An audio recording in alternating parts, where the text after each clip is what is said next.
Meron akong isang long form video na pinost dito na ito po yung kanyang views at ito yung kanyang earnings.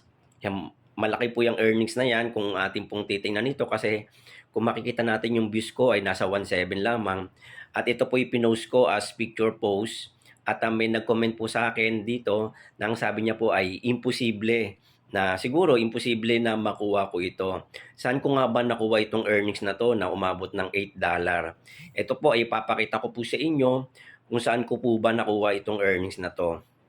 Tandaan po natin na dito sa content monetization na tools natin ay hindi lamang naka-base doon sa tools natin na content monetization. Tandaan natin, meron pong star dito na pwede ring mag-send sa atin. Kaya kapag tinotal mo itong content monetization na earnings natin at kasama yung star, ay pwedeng maging malaki po yung earnings na makukuha natin dito. Ito po ipapakita ko po sa inyo. Ito po pinost ko na long form video na ito po ay pinost ko noong August 1. Hindi ko na po nilagay dito yung date. At dito po ay makikita po natin dito sa insight. Ito po yung kanyang views, no? Nasa 1.7 lang. At yung kanyang earnings nasa $8. At kung titingnan po natin sa baba, dito po ay makikita natin na mapapansin po natin mas mataas po yung mga nag-send ng mga pailaw sa akin dito sa bahay ko.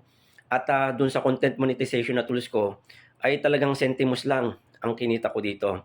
Dito po ay gusto ko pong ma-inspired kayo, no? Kaya lagi ko pong sinasabi dito na mag-focus po tayo dun sa quality content na ating gagawin.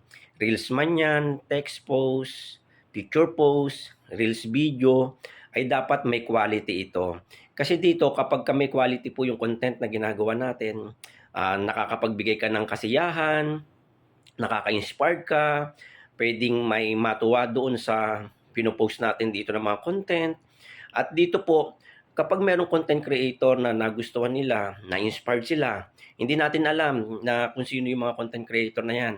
Pwedeng followers mo, non-followers mo, at dito po ay pwede po silang mag-send ng mga pailaw dito sa bahay mo. Kaya napakahalaga na mag-focus tayo dun sa paggawa ng content. Wag muna nating ano yung mga followers kasi it's just a number lang po yung mga followers na yan. Kaya napakahalaga pa rin na yung content na ipopost natin dito ay engaging siya, makaka-inspire sa iba.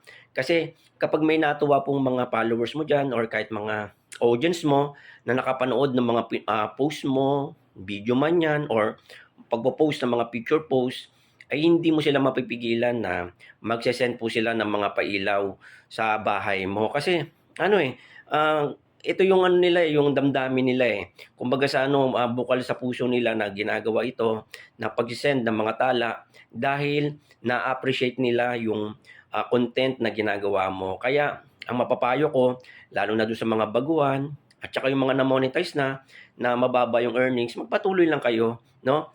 Huwag nating madaliin. Darating yung time, darating yung panahon, meron ding magsisend ng mga tala sa inyo at tataas din yung earnings natin. Kaya ang mapapayo ko, mag-focus kayo sa content. Yan, sana po ay may natutunan at naintindihan po kung bakit mataas po yung earnings na kahit mababa lang yung views natin.